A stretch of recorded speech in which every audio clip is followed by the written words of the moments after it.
Bethesda mission trust வழங்கும் இயேசு இன்றும் அற்புதம் செய்கிறார் என்கிற நிகழ்ச்சிக்கு உங்களை அன்புடன் வரவேற்கிறோம்.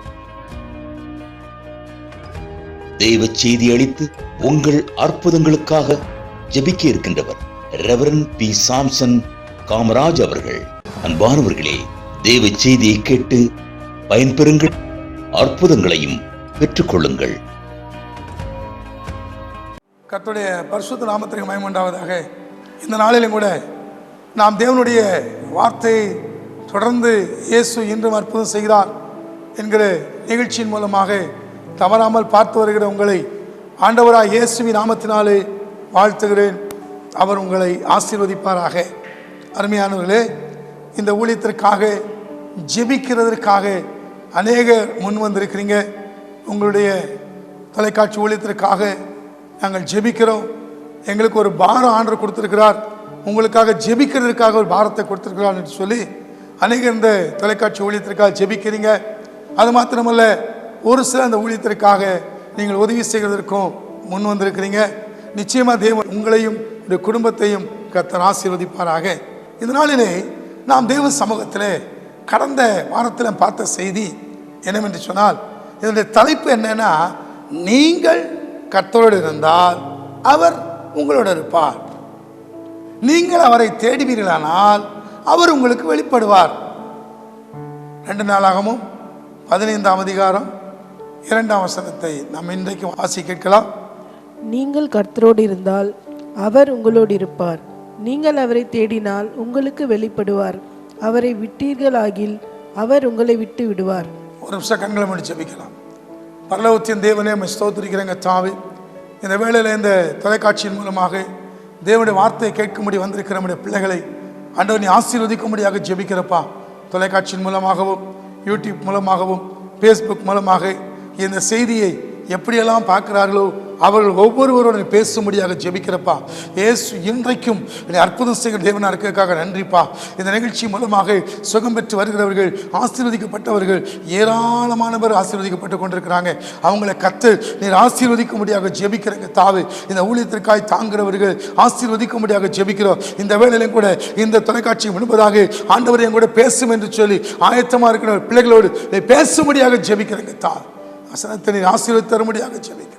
தொடர்ந்து கர்த்தர் கிருபை செய்யும். இயேசுவின் நாமத்தினால் ஜெபிக்கிறேன் பிதாவே, ஆமென். ஹல்லேலூயா. அருமையானவர்களே, நீங்கள் தேவனுடைய வார்த்தையை வாசி கேட்டீர்கள். நீங்கள் கர்த்தரோடு இருந்தால், நீங்கள் அங்கே ஆசா என்கிறதானே யூத ராஜாவை பார்த்து தீர்க்கதரிசனம் முதல் வசனத்தை வாசிக்க கேட்கலாம். 15:1. அப்பொழுது தேவனுடைய ஆவி ஓதேதின் குமாரனாகிய அசரியாவின் மேல் இறங்கினதினால், பாருங்க இங்கே என்ன சொல்லுகிறார் என்று சொன்னால், அவர் சொல்லுகிற வார்த்தை தேவனுடைய ஆவி ஓதேதின் குமாரனாகிய அசரியாவின் மேல் இறங்கினதினால். தேவனுடைய ஆவி அசரியாவின் மேல் இறங்கினதினாலே தீர்க்கதரிசன வார்த்தையை சொல்லுகிறார். ஆண்டவர் சொல்லுகிற வார்த்தை, ஆண்டவர் சொல்லுகிற வார்த்தை என்னவென்று சொன்னால், நீங்கள் சகல மனுஷரே கேளுங்கள், நீங்கள் கர்த்தரோடு இருந்தால் அவர் உங்களோடு இருப்பார். கடந்த 2 வாரமாக நாம் பார்த்து வருகிற செய்தி என்னவென்றால், அங்கே ஆதாம் ஏவாள் தேவனோடு இருந்தார்கள். ஏனென்றால் மனிதனை தேவ சாயலில் தேவன் உருவாக்கினார். அந்த மனிதன் தேவ சாயலை இழந்து என்ன செய்து கொண்டிருக்கிறான் என்றால், அவன் தேவ சமூகத்தை விட்டு விலகிவிட்டான். அதற்கு காரணம் என்ன? முதலாவது ஒரு மனுஷனுடைய இருதயம் தேவனுடைய வீடா இருந்தது. அப்பொழுது அவன் தேவனோடு இருந்தான். ஏன்னா அதற்காக தான் அவருடைய சாயல்ல உண்டாக்கப்பட்ட மனிதன், அவருடைய ரூபத்தின்படி இருந்த மனிதன் தேவனோடு இருந்தான். பகல் குளிர்ச்சியான வேளையிலே ஆதாம் ஏவாள் தேவனோடு கூட இருந்தார்கள். தேவனுடைய சத்தம் கேட்டார்கள். அப்படி ஆண்டவரோடு உலாவிக் கொண்டிருக்கிற அந்த ஆதாம் ஏவாளை பிரித்தது யார்? சாத்தான். உள்ளே வந்து என்ன பண்ணான் தெரியுமா? ஆண்டவருக்கும் ஆதாம் ஏவாளுக்கும் இருந்த உறவை பிரித்து அவங்களுடைய இருதயத்திலே சாத்தான் வாசம் பண்ண ஆரம்பித்து விட்டான். அதை தான் நம்ம கடந்த வாரத்தில் பார்த்தோம். அதே இதில் பார்க்கும்போது சகேவு பற்றி பார்த்தோம். சகேவு பாருங்க, இயேசுவை பார்க்க வேண்டும் என்கிற ஆசை. இயேசுவை எப்படியாவது பார்க்கணும், இயேசு பார்க்க வேண்டும் என்பதற்காக என்ன செய்தார் தெரியுமா? லூக்கா 19 அதிகாரத்தில் நீங்க வாசித்து பார்த்தா சரி, வாசி கேட்கலாம். அவர் எரிகோவில் பிரவேசித்து அதன் வழியாக நடந்து போகையில் ஆயக்காரருக்கு தலைவனும் ஐஸ்வர்யவானுமாயிருந்த சகேயு எனப்பட்ட ஒரு மனுஷன். பாருங்க, ஆயக்காரனுக்கு தலைவன். அவன் யார்? ஆயக்காரனுக்கு தலைவன். ஆனால் ஐஸ்வர்யவானுமாயிருந்தான். அவன் என்ன செய்கிறான்? அவனுடைய உள்ளத்திலே இயேசுவை பார்க்க வேண்டும், இயேசு எப்படிப்பட்டவரோ என்று அவரை பார்க்க வகை தேடினான். அருமையானவர்களே, இயேசு பார்க்கணும் வகை தேடி என்ன செய்யலாம் தெரியுமா? அவன் குள்ளனாயிருந்தபடியால் ஜனக்கூட்டத்தில் அவரை காணக்கூடாமல் அவர் போகும் வழியில் முன்னாக ஓடி என்ன செய்யறார் தெரியுமா? அவரை பார்க்கும்படி ஒரு காட்டத்தி மரத்தில் ஏறினார். அருமையானவர்களே, ஏன் காட்டத்தி மரத்தில் ஏறுறார்? இயேசு என்னை பார்க்க வேண்டும், நான் இயேசுவை பார்க்க வேண்டும், இயேசு என்னை பார்க்க கூடாது அப்படின்னு நினைச்சார். ஆனா அந்த இடத்துக்கு வந்த உடனே தான் இயேசு என்ன பண்ணார் தெரியுமா? அவர் 5ஆம் வசனத்தை வாசி கேட்கலாம். இயேசு அந்த இடத்தில் வந்தபோது அண்ணாந்து பார்த்து அவனை கண்டு, சகேயுவே, நீ சீக்கிரமாய் இறங்கி வா, இன்றைக்கு நான் உன் வீட்டிலே தங்க வேண்டும் என்றார். சீக்கிரமா இறங்கி வா. சகேயு மரத்து மேல ஏறும்போது என்ன நினைச்சா தெரியுமா? நான் இயேசுவை பார்க்கணும், ஆனா இயேசுவை பார்க்க கூடாது. ஆனா அங்க நடந்தது என்ன? அவர் மரத்து மேல ஏறின உடனே இயேசு அந்த இடத்துக்கு வந்திருக்கிறாரு. வந்த உடனே ஒரு பேரை சொல்றாரு, சகேயுவே, சீக்கிரமா இறங்கி வா. சீக்கிரமா. என் பேரு, அவன் பேரு தெரிஞ்சது. உங்க பேரு கூட தெரியும். நீங்க நினைக்கலாம் இயேசுக்கு எனக்கு சம்பந்தமே இல்லை, ஆனா சம்பந்தம் இல்லாம இருக்கலாம். ஆனா இயேசு இன்றைக்கு உங்களை குறித்து அறிந்திருக்கிறார். ஏதோ ஒரு பிரச்சனைக்குள்ள இருக்கிறீங்க, அந்த பிரச்சனையிலிருந்து உங்களை வெளியே கொண்டு வருவதற்காக தான் இயேசு என்ன செய்தார் தெரியுமா? உங்களை அந்த பிரச்சனையிலிருந்து வெளியே கொண்டு வருவதற்காக தான் இப்பொழுது சகேவே என்று சொல்லி அவர் சொன்னார், சீக்கிரமா இறங்கி வா. அடுத்தால் சொன்னாரு, நான் வீட்டிலே தங்க வேண்டும். அவரை பார்க்கிறதே பெரிய காரியம். ரெண்டாவது அவர் என் பேரை சொன்னார், அதை விட பெரிய காரியம். மூணாவது ஏன் வீட்டில் தங்க போறாரா? ஏன் வீட்டில் என்ன பண்றான் தெரியுமா? சீக்கிரமா. 6வது வசனத்தை வாசி கேட்கலாம். அவன் சீக்கிரமா இறங்கி சந்தோஷத்தோட அவரை அழைத்து கொண்டு போனான். அதை கண்ட யாவரும், இவர் பாவியான மனுஷனிடத்தில் தங்கும்படி போனார் என்று முறுமுறுத்தார்கள். சீக்கிரமாய் ஏறினார். பாருங்க, எப்படி ஏறினாரோ அதே சீக்கிரமா இறங்கி வந்துட்டார். இறங்கி சந்தோஷத்தோடு அவரை அழைத்து கொண்டு போனா.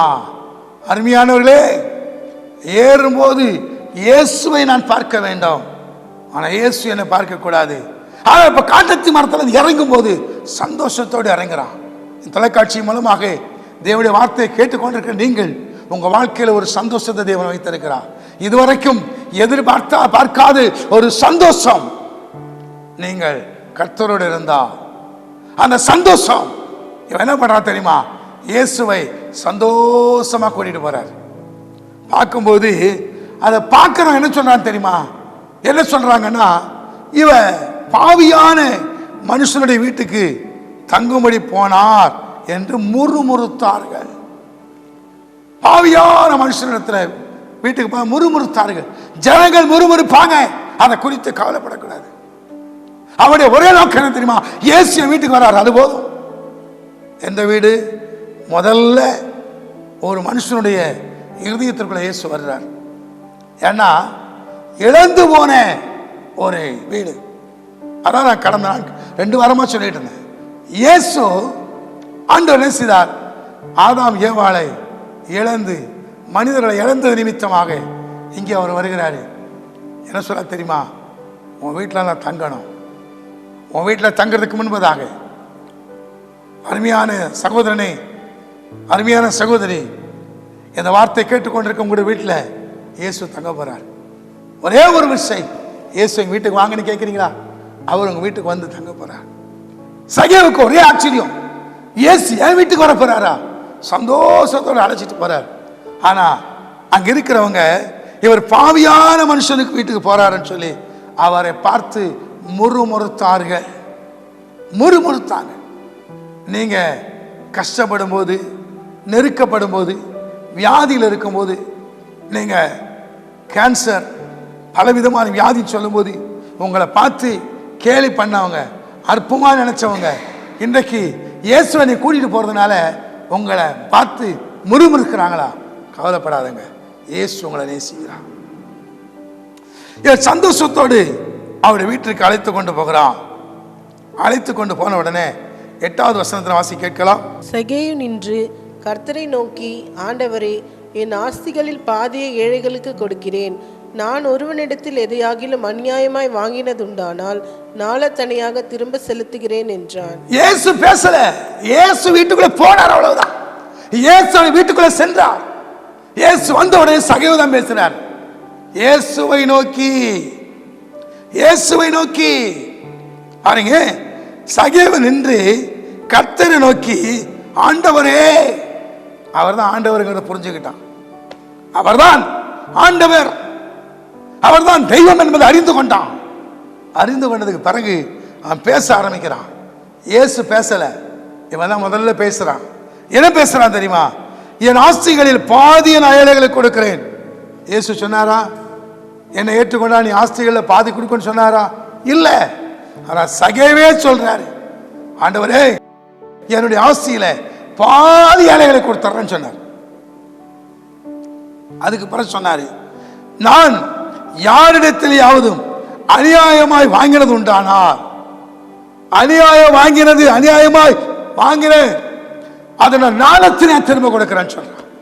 இயேசு ஒரு மனுஷனுடைய இருதயத்திற்குள்ளும் ஒரு மனுஷனுடைய வீட்டுக்குள்ள இயேசு வந்துட்டான்னு சொன்னா அங்கே பாவம் உள்ளே இருக்காது, அங்கே அநியாயம் உள்ளே இருக்காது, அங்கே பிசாசுனுடைய கிரியை இருக்காது. பிசாசு என்ன செய்றான் தெரியுமா? இயேசு உள்ள வந்த உடனே அவன் ஓடுகிறான் வெளியே. இப்போ இயேசு என்ன சொன்னார் தெரியுமா? 9வது வசனம். இயேசு அவனை நோக்கி, இன்றைக்கு இந்த வீட்டுக்கு இரட்சிப்பு வந்தது, இவனும் ஆபிரகாமுக்கு குமாரனாய் இருக்கிறானே. பாருங்க, இன்றைக்கு இந்த வீட்டுக்கு ரட்சிப்பது. இயேசு அந்த வீட்டுக்குள்ள பிரவேசித்த உடனே அவர் சொல்ல, இன்றைக்கு இந்த வீட்டுக்கு ரட்சிப்பு வந்தது, இவனும் ஆபிரகாமுடைய குமாரனா இருக்கிறானே சொல்லிட்டு அவர் சொல்றாரு, இழந்து போனதை தேடவும் ரட்சிக்கவுமே மனுஷகுமாரன் உலகத்திற்கு வந்தா. ஏன் இயேசு வந்தா தெரியுமா? இழந்து போற அந்த வீடு, இழந்து போற மனுஷனுடைய இருதயம், அதை மீண்டுமாக ரட்சிக்கிறதுக்காக ஆண்டவராய் இயேசு இந்த உலகத்திற்கு வந்தா. முதல்ல ஒரு மனுஷனுடைய இருதயம் தேவனுடைய வீடா இருந்தது. இரண்டாவது, அந்த வீடு சாத்தானுடைய வீடாய் சாத்தான் கொள்ளையடித்து வைத்துக் கொண்டான். மூன்றாவது, அந்த வீட்டை ஆண்டவரே ஆளுகை செய்ய முடியாக. அதான் இன்றைக்கு உன் வீட்டில் தங்க வேண்டும். எங்கே? ஒரு மனுஷனுடைய இருதயத்திற்குள்ள இயேசு வந்துட்டான்னு சொன்னா அவ்வளோ பெரிய சந்தோஷங்க. அதுதான் ரட்சிப்பு, அதான் ரட்சிப்பு. கிறிஸ்தவன் என்று பேர் இருந்தால் மட்டும் போதாது, இயேசுடைய இருதயமாகிய வீட்டுக்குள்ளே இருக்க வேண்டும். இயேசுடைய இருதயமாகிய வீட்டுக்குள்ளே அவர் இருப்பாருனா பெரிய சந்தோஷம். அருமையானவர்களே, இயேசு வீட்டில் இருக்கிறார் என்று ஜனங்கள் கேள்விப்படுகிறார்கள். இப்போ மார்க்கு 2ஆம் அதிகாரத்தை அதுல 1ஆம் வசனத்தை வாசி கேட்கலாமா? சில நாட்களுக்கு பின்பு அவர் மறுபடியும் கப்பர்நாகுமுக்கு போனார். அவர் வீட்டில் இருக்கிறார் என்று ஜனங்கள் அவர் வீட்டில் இருக்கிறார் என்று ஜனங்கள் கேள்விப்பட்டேன். பாருங்க, இப்போ சகேயுடைய வீட்டுக்குள்ள இயேசு வந்த உடனே முதல்ல இயேசு பேசல, சகேயு பேசுறார். என்ன சொன்னாரு? சகேயு என்ன சொன்னார் தெரியுமா? ஆண்டவரே, என் ஆஸ்திகள் வித்து நான் ஏழைகளுக்கு கொடுக்கிறேன்னு சொன்ன, பாதி ஏழைகளுக்கு கொடுக்கிறேன்னு சொன்னார். இயேசு சொல்லல. ஆனா இந்த சகேயு சொல்றான். ஏன்? இயேசு வீட்டுக்குள்ள வந்த உடனே அவ்வளவு பெரிய ஒரு சந்தோஷங்க. இயேசுவோடு கூட வாழுகிற ஒரு வாழ்க்கை சந்தோஷமான ஒரு வாழ்க்கை. இயேசு வீட்டுக்குள்ள வந்த உடனே அவ்வளவு ஒரு பெரிய சந்தோஷம். அதனால அவர் சொல்றார், என்ன சொல்றார் தெரியுமா? தன் பாவங்களை மறைக்கிறவன் வாழ்வடைய மாட்டான், அவைகளை அறிக்கை செய்து விட்டு விடுகிறனோ இரக்கம் பெறுவான். அதே போலதான் இங்க இயேசு உள்ளதாக வந்தாரு. முதல்ல இயேசு, சகேவு நான் வீட்டுக்கு வரப்போறேன், உன் வீட்டில் தங்க போறேன், அதனால நீ யார்கிட்டையாவது உன் ஆசையெல்லாம் விற்று ஏழைகளுக்கு பாதி கொடுத்துரு, இல்லை நீ யாரெல்லாம் நீ ஏமாத்தினியோ அதில் ஒரு எத்தனையோ இல்லை 4 எத்தனை திரும்ப கொடுத்துருன்னு சொல்லி இயேசு சொல்லியிருப்பாருன்னா இவன் யோசித்திருப்பான். ஆனால் இவனே பேச ஆரம்பிச்சுட்டான். அதுதான் ரட்சிப்பு. இவனே சகல் பேசுறான், ஆண்டவரே, ஏன்னா சந்தோஷம் வந்துச்சு. என்ன சந்தோஷம்? இது வரைக்கும் இல்லாத ஒரு சந்தோஷம். ஆயக்காரனுக்கு தலைவன், பணம் இருந்துச்சு, எல்லாம் இருந்துச்சு, ஆனா என்ன இல்லை தெரியுமா? இயேசு சமாதானம் இல்லை, நிம்மதி இல்லை. அந்த வீட்டை ஆளுகை செய்து கொண்டது யார் தெரியுமா? சாத்தான் ஆளுகை செய்து கொண்டிருக்கிறான். அருமையானவர்களே, ஒரு மனுஷனை சாத்தான் ஆளுகை செய்வானே ஆனா நிம்மதி இருக்காது, சமாதானம் இருக்காது, சந்தோஷம் இருக்காது.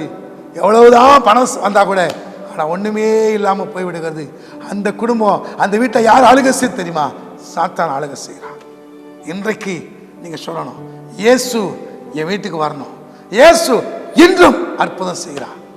இப்போ சகேவுடைய வீட்டில் இயேசு வந்த உடனே அவர் என்ன பண்ண தெரியுமா? நான் ஆசையில பாதி இலைகளை கொடுத்துறேன்ட்டார். இயேசு வந்துட்டாருன்னா சந்தோஷம் தாங்க, அவ்வளோ பெரிய சந்தோஷம். உங்க வீட்டில் இயேசு வரணும், உங்க வீட்டுக்கு இயேசு வந்துட்டாருன்னா சந்தோஷம். கூப்பிடுறீங்களா, இயேசுவே என் வீட்டுக்கு வாங்கன்னு சொல்றீங்களா?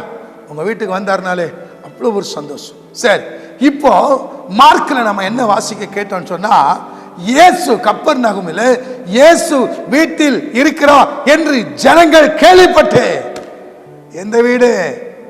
உங்க இருதயமாகிய வீட்டில் இயேசு இருக்கிறாரு, சரியா? இருதயத்தில் மட்டும் இயேசு இருந்தா போதாது, உங்க குடும்பத்தில் இயேசு இருக்கணும். இயேசு இருந்தா உங்க குடும்பத்தில் அற்புதம் நடக்கும், அதிசயம் நடக்கும். இருதயத்தில் இயேசு இருக்கணும். உங்களுடைய குடும்பமாகிய வீடு, குடும்பமாகிய வீடு, ஒரு மனுஷனுடைய வாழ்க்கையில உண்மையா இயேசு வந்துட்டான்னு சொன்னா அவங்க நிச்சயமாகவே ஆசீர்வாதமாக தான் இருப்பாங்க.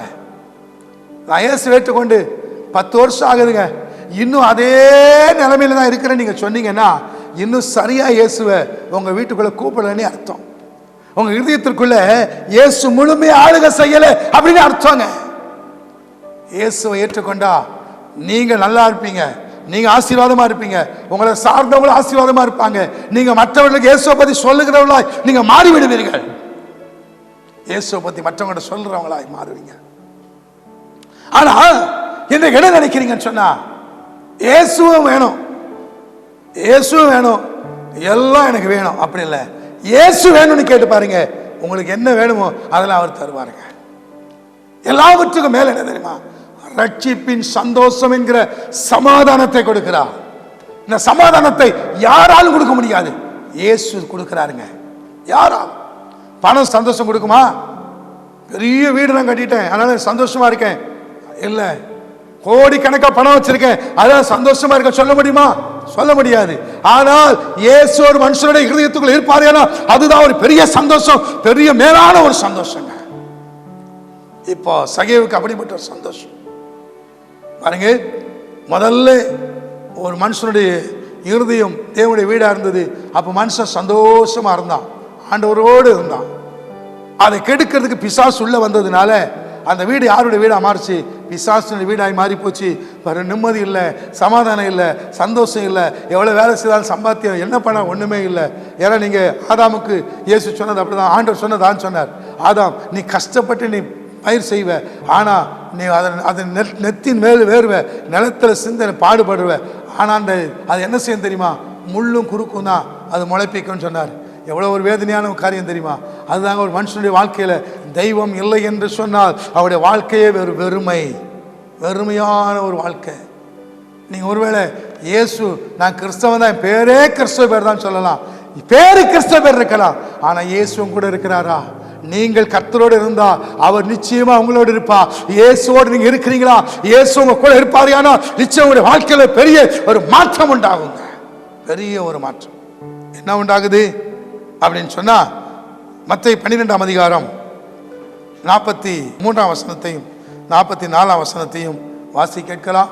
அசுத்தாவி ஒரு மனுஷனை விட்டு புறப்படும் போது வறண்ட இடங்களில் அலைந்து இளைப்பாறுதல் தேடியும் கண்டடையாமல், நான் விட்டு வந்த என் வீட்டுக்கு திரும்பி போவேன் என்று சொல்லி அங்கே வந்து அந்த வீடு வெறுமையாகவும் பெருக்கி ஜோடிக்கப்பட்டதாகவும் இருக்க கண்டு. பாருங்க, இது ரொம்ப முக்கியமான காரியம். ஒரு மனுஷனுடைய வாழ்க்கையில இயேசு வந்துட்டாருன்னு சொன்னா, இயேசு அந்த மனுஷனை சும்மா வைக்க மாட்டாருங்க. சும்மா வைக்க மாட்டார். அவன் நல்லா இருக்கணும், நீ ஆசீர்வாதமா இருக்கணும், நீங்க எல்லா வகையிலும் ஆசீர்வாதமா தான் இருக்கணும். முதல்ல ஒரு மனுஷனுடைய இருதயத்துக்குள்ள இயேசு வந்துட்டாருன்னா அவனுக்கு பெரிய ஒரு நிம்மதி கிடைக்குங்க, சமாதானம். அதுதான் எல்லாவற்றுக்கும் மேல எல்லாருக்கும். ஆனா சமாதானம் இல்லை. எல்லா ஆசீர்வாதமா இருக்கு, சமாதானம் இல்லை. ஏன் குடும்பத்துல நிம்மதி இல்லை, தனிப்பட்ட வாழ்க்கையில நிம்மதி இல்லை. ஏன் தனியா இப்படி இருக்கிறீங்க? ஏன் உங்களுக்கு சமாதானம் இல்லாம இருக்கிறீங்க? இயேசுவை நீங்க உண்மையா ஏற்றுக்கொண்டீங்கன்னா உங்க வாழ்க்கையில நிச்சயமா சமாதானம் இருக்கும். ஏன்னா இயேசு சொன்னாரு, யோவான் 14ஆம் அதிகாரம் 27ஆம் வசனத்தை வாசி கேட்கலாம். சமாதானத்தை உங்களுக்கு வைத்து போகிறேன், என்னுடைய சமாதானத்தை உங்களுக்கு கொடுக்கிறேன். உலகம் கொடுக்கிற பிரகாரம் நான் உங்களுக்கு கொடுக்கிறதில்லை. உங்கள் இருதயம் கலங்காமலும் பயப்படாமலும் இருப்பதாக. சமாதானத்தை வைத்து போகிறேன். இயேசு போகும்போது சொன்னாரு, சமாதானத்தை உங்களுக்கு வைத்து போகிறேன். அந்த சமாதானம் உலகம் தருகிற சமாதானம் அல்ல, என்னுடைய சமாதானத்தை உங்களுக்கு வைத்து போகிறேன். ஏன் தெரியுமா? அன்றைக்கு மனிதன் தேவனுடைய சாயலை இழந்து போனா, சமாதானத்தை இழந்து போனா, நிம்மதியை இழந்து போனா, அந்த சந்தோஷத்தை இழந்து போனா, அந்த இழந்து போன அந்த சந்தோஷத்தை மீண்டும் கொடுக்கிறதா இயேசு. மீண்டும் சந்தோஷத்தை கொடுக்கிறார், சமாதானத்தை வைத்து போகிறேன். இயேசு உலகத்தை விட்டு போயிட்டாரு, என்ன கொடுத்தாரு? என்ன வச்சுட்டு போயிருக்கிறாரு கேட்பாங்க பிள்ளைகள். எங்க அப்பா என்னத்தை வச்சுட்டு போயிட்டாரு, என்னத்தை வச்சுட்டு போயிட்டாங்க, எங்க அம்மா என்னத்தை வச்சுட்டு போயிட்டாங்க, இப்படிலாம் கேட்பாங்க. ஆமா தானே? சில கேட்பாங்க, என்ன வச்சுட்டு போயிட்டாங்க, என்ன கொடுத்துட்டாங்க, என்ன சேர்த்துட்டாங்க, இப்படிலாம் கேட்பாங்க. ஆனா இயேசு என்ன கொடுத்தாரு தெரியுமா? ஒரு பெரிய ஒரு சமாதானத்தை கொடுத்தாருங்க. உலகத்துல எல்லாவற்றையும் சம்பாதிக்கலாம், ஆனா சமாதானத்தை கொடுக்கிறவர் ஆண்டவராக இயேசுங்க. உங்களுக்கு சமாதானத்தை கொடுக்கிறார், உங்களுக்கு சமாதானத்தை கொடுக்கிறார். அவர் சொன்னார், என்னுடைய சமாதானத்தை வைத்து போகிறேன்னு சொன்னாரு. அடுத்த சொன்னாரு, என்னுடைய சமாதானத்தை உங்களுக்கு கொடுக்கிறேன்னு சொன்னாரு. அது மாத்திரமல்ல, உலகம் கொடுக்கிற மாதிரி நான் சந்தோஷம் அப்படி இல்லை, என்னுடைய சமாதானம். உலகத்துல சமாதானத்திற்காக நல்ல சினிமா பார்த்தா ஒரு 1.5-2 மணி நேரம் சமாதானம் சந்தோஷமா இருக்கலாம், குடிச்சா குடி போத தீர்வு வரைக்கும் சமாதானமா இருக்கலாம். ஆனால் அதுக்கப்புறம் பார்த்தீங்கன்னா திருப்பியும் பணம் வந்துச்சுன்னா பணம் சம்பாதிக்கணும், இந்த பணம் வந்துட்டா சமாதானமா இருக்கும், இந்த பணம் சம்பாதிச்சுட்டா சமாதானமா இருக்கும், இந்த பணம் எனக்கு வந்துட்டுனா சந்தோஷமா இருக்கும். பணம் வந்த பிறகு எல்லாம் இழந்து போறாங்க, சமாதானம் இழந்து போறாங்க, நிம்மதி இழந்து போறாங்க, சந்தோஷத்தை இழந்து போறாங்க. அதனால பணம் தான் ஒரு மனுஷனுக்கு சமாதானம் அடையக்கூடாது. எது சமாதானம் தெரியுமா? எது சமாதானம்னா ஒரு மனுஷனுடைய இருதயத்திற்குள்ள இயேசு கொடுக்கிற சமாதானம். அந்த சமாதானம் தான் மெய்யான அந்த சமாதானம் யாருடைய இருதயத்துக்குள்ள வந்துச்சு தெரியுமா? சகேனுடைய இருதயத்துக்குள்ள வந்ததுனால தான் அவரை வீட்டுக்குள்ள வந்த உடனே இப்ப இருதயமாகிய அந்த இருதயத்துக்குள்ள இயேசு வந்துட்டாரு. இப்போ அவங்க வீட்டுக்குள்ள இயேசு பிரவேசிக்கிறார். இயேசு பிரவேசித்ததுனால தான் இவன் சொல்றான், எல்லாவற்றையும் நான் இப்போ என் ஆஸ்தியை விற்று ஏழைகளை கொடுக்குறேன்னு சொல்லி, பாதி ஏழைகளை கொடுக்குறேன்னு சொல்லி. அருமையானவர்களே, அப்போ இயேசு எங்கே இருக்கணும் தெரியுமா? முதலாவது இயேசு எங்கே இருக்கிறார்? நம்முடைய இருதயத்துக்குள்ளே இருக்கிறார். இப்போ இருதயத்துக்குள்ளே இருக்கும்போது அந்த வீடு, இப்போ நான் வாசித்த வசனத்தில் பார்த்தீங்கன்னா, அசுத்தாவி ஒரு மனுஷனை விட்டு புறப்படும் போது எங்க அந்த அசுத்தாவி எங்க இருந்துச்சு தெரியுமா? ஒரு மனுஷனுடைய இருதயத்துக்குள்ளே இருக்குது. இயேசு உள்ள வந்தாருன்னா அந்த ஆவி வெளியே போயிடும், பிசாசு வெளியே போயிடும். இயேசு ஏன்னா என்ன செய்யணும் தெரியுமா? ஒரு மனுஷன் ஆளுகை செய்யறாங்க, ஆளுகை செய்துட்டு இருக்கிறான். நீ இப்படி இரு, நீ அவனை அடி, நீ இந்த மாதிரி தற்கொலை பண்ணு, நீ குடி, இதை செய் அதை செய்ய சொல்ற வேலை எல்லாம் இந்த அசுத்தாவிய வேலை. ஆனா இயேசு உள்ள வந்த உடனே அசுத்தாய் வெளியே போயிடுச்சு. அசுத்தாய் வெளியே போன உடனே அப்ப அந்த வீடு எப்படி இருக்கணும் தெரியுமா? வெளியே போன உடனே அந்த வீடு, நான் விட்டு வந்த என் வீட்டுக்கு திரும்பி போவேன் என்று சொல்லி அங்கே வர. அந்த வீடு என்ன எப்படி தெரியுமா? அந்த வீடு பெருமையாகவும் பெருக்கி ஜோடிக்கப்பட்டதாகவும் இருக்க கண்டா. பெருமை, இதான் ரொம்ப ஜாக்கிரதையான காரியம். ஆண்டவராய் இயேசுவை ஏற்றுக்கொண்ட பிறகு உங்கள் வீடு வெறுமையாக இருக்கக்கூடாது. இயேசு உங்களுடைய குடும்பத்துக்குள்ளே வந்த பிறகு உங்கள் வீடு வெறுமையாக இருக்கக்கூடாது. என்ன இருக்கணும்? எப்போ பாட்டு சத்தம் இருக்கணும், பாட்டு பாடணும், ஜப சத்தம் கேட்கணும். நீதிமானுடைய கூடாரத்தில் ரட்சிப்பின் கம்பீர சத்தம் உண்டு, கம்பீர சத்தம் கேட்கணும். அது மட்டும் இல்லை, ஆண்டவரும் கூட இருக்கணும். வீடு வெறுமையாக இருக்கக்கூடாது. அது மட்டுமல்ல, அந்த வீடு பெருக்கி ஜோடிக்கப்பட்டுன்னு சொன்னா, ஒரு மனுஷன் உண்மையாகவே கிறிஸ்துவுக்குள்ள இருந்தா ஆண்டவர் என்ன செய்ய தெரியுமா? அவங்களை ஆசீர்வதிக்கிறார். ஆபிரகாமை தேவன் அழைத்தார், பார்த்தீங்கன்னா பல மடங்கு ஆசீர்வதித்தார். உங்களையும் அவர் ஆசீர்வதிக்கிறவராக இருக்கிறார். எத்தனையோ காரியம் நீங்கள் இழந்து போயிட்டீங்க. நீங்கள் எதிர்பார்த்ததெல்லாம் உங்களுக்கு வரல. எதிர்பார்த்து நீங்கள் ஏமாந்து போயிட்டீங்க. இன்றைக்கு எதிர்பார்த்ததற்கும் மேலான ஆசீர்வாதத்தை இயேசு உங்களுக்கு கொடுக்க போகிறார். நீங்கள் நம்புறீங்களா? ஒரு நிமிஷம் அப்படியே கண்களை மூடுறீங்களா? இயேசுவே, என்னுடைய இருதயமாகிய வீடு உம்முடைய வீடாய் மாறட்டும்.